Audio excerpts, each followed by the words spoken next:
नमस्कार, मी ज्ञानेश्वरीच रेसिपीमध्ये सर्वांचं खूप खूप मनापासून स्वागत करते।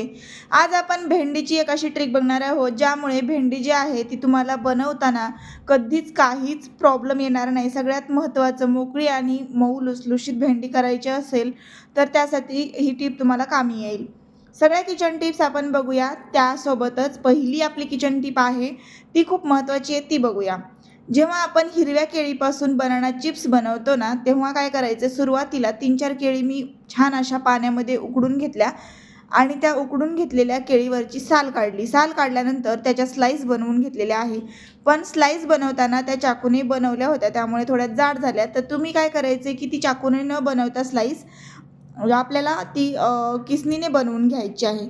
आणि त्यामुळे काय होईल की आपल्याला बनाना चिप्स अगदी लांब असे उभे बनवता येतील किंवा असे सर्क्युलर गोलसुद्धा बनवता येतील। कोणत्याही आकारामध्ये बनवा, पण स्लायसर किंवा मग किसनीचा वापर करूनच बनवा, म्हणजे छान अशा स्लाईस आपल्याला हव्या तशा मिळतात, पातळ मिळतात आणि तळताना त्या जास्त वेळ तळाव्या लागत नाहीत, कुरकुरीत होतात आणि तळताना थोडा वेळच लागतो। आपण शेव तळताना जसं तेल गरम करतो ना, अगदी कडकडीत, आणि नंतर मग मध्यम आचेवर ठेवून नंतर त्यामध्ये तळून घेतो शेव, तर तशाच पद्धतीने बनाना चिप्ससुद्धा तळायचे आहेत आणि पूर्ण कुरकुरीतपणा त्याला येईपर्यंत, त्यातले बुडबुडे कमी होईपर्यंत तेलातच ठेवायचे। नंतर ते छान असे बाहेर काढून घ्यायचे। कुरकुरीत आवाज येतोय, मस्त असे छान झालेले आहे, जसे विकत मिळतात तसेच। तर यावरती पिठी साखर, मीठ आणि लाल मिरची पावडर मी ॲड केली। त्यानंतर हे तयार झाले आपले बनाना चिप्स, जे तुम्ही एकादशीला, उपवासाला कुठल्याही खाऊ शकता आणि कुठलाही आपला उपवास असेल त्या उपवासाच्या दिवशी तुम्ही हे खाऊ शकता। पुढची आपली टिप आहे ती पण बघूया। आपण जेव्हा आप्पे बनवण्यासाठी डाळ तांदूळ भिजत घालतो तेव्हा ते आपल्याला एका भांड्यात सगळे काढून घ्यायचे आणि डाळ तांदूळ तर आपण स्वच्छ धुवून घेतोच, पण इथे मी 2 वाट्या जे तांदूळ घेतलेले आहेत ना, तर ते माझ्याकडे रेशनचे नव्हते, म्हणून मी काय केले, कोलमचे घेतलेत। यासाठी एक सोपी ट्रिक सांगते, म्हणजे ज्यामुळे आपली इडली किंवा मग आप्पे जे आहेत ते छान व्यवस्थित फुगतात सुद्धा। तर त्यासाठी आपल्याला एक सोपी ट्रिक वापरायची, कुठलाही तांदूळ वापरला तरी देखील आपली इडली किंवा आप्पे छान जाळीदार होतात आणि फुगतात सुद्धा मस्त। हिवाळ्यात सुद्धा छान बॅटर फर्मेंट होण्यासाठी सुद्धा एक सोपी ट्रिक आहे, ती म्हणजे यामध्ये मेथीचे दाणे घालायचे आहेत आणि या मेथीच्या दाण्यामुळे तांदूळ कुठलाही असला तरी अजिबात फरक पडत नाही आणि छान असे आप्पे तयार होण्यास मदत होते। जास्त म्हटलं तर यामध्ये आपण तांदूळ घातलेला आहे 2 वाट्या, 1 वाटी हरभऱ्याची डाळ, 1 चमचाभर मेथीचे दाणे आणि त्यासोबतच अर्धा वाटी आपण यामध्ये मसूर डाळ आणि उडदाची डाळ घातली। त्यानंतर अर्धा वाटी आपल्याकडे जर असेल तर मूग डाळसुद्धा घालू शकतो। अशा पद्धतीने वेगवेगळ्या डाळी जेव्हा आपण यामध्ये ॲड करतो तेव्हा छान असे आप्पे होतात, हेल्दी होतात। सगळ्यात महत्त्वाचं म्हणजे या आप्प्यांमुळे आपल्या मुलांना हेल्दी पदार्थ खायला मिळतो। तर या पद्धतीने तुम्ही सुद्धा तुमच्या घरी बनवत असाल तेव्हा या सगळ्या टिप्स फॉलो करा आणि जर तुमच्याकडे रेशनचा तांदूळ नसेल तरीसुद्धा तुम्ही साध्या तांदळाऐवजी कुठलाही तांदूळ वापरला तरी चालेल आणि त्यामध्ये फक्त 1 चमचाभर मेथीदाणे घालायला विसरायचं नाही, जेणेकरून आपले जे आप्पे आहे जाळीदार होतात। इथे मी सगळं व्यवस्थित धुवून घेते आणि याला भिजत घालायला ठेवून देते। 2 वेळेस पाण्याने स्वच्छ धुवून घेतलं, स्वच्छ पाणी यामध्ये ॲड करून नंतर हे भिजत ठेवलं। अर्धा किलो गाजराचा हलवा मी इथं बनवत होते आणि त्यासोबतच यामध्ये तूप किती टाकले ते सांगते। 5 ते 6 चमचे मी तूप टाकून छान असं तुपावरती हा गाजराचा किस परतवून घेतला।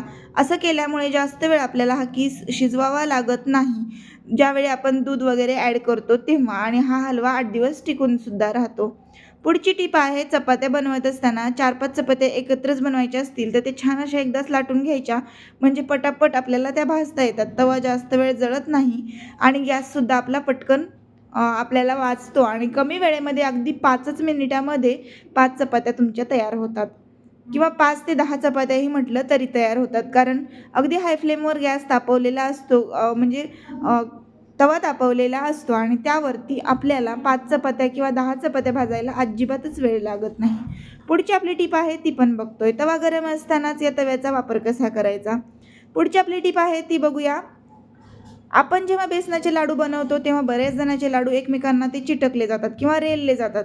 अगदी गोलाकार हवे तसे लाडू राहतच नाही. त्यासाठी आपल्याला सोपी ट्रिक वापरायची आहे, ती म्हणजे जेव्हा बेसन पीठ आपण तुपात भाजून घेतलेलं असतं तेव्हा ते एका परातीत थंड करायला ठेवायचं आणि त्यानंतर अगदी आरामात आपल्याला काय करायचे, साखर मिक्सरला फिरवून घ्यायची म्हणजे पिठी साखर तयार करायची. पिठी साखर तयार करताना त्यामध्ये वेलची टाकायला विसरायचं नाही आणि त्यानंतर आपल्याला जी तयार पिठी साखर आहे ना, तर ती पिठी साखर या पिठात ॲड करायची. पण पीठ जे आहे ते पूर्णपणे थंड झाले की नाही हे मात्र चेक करायचं.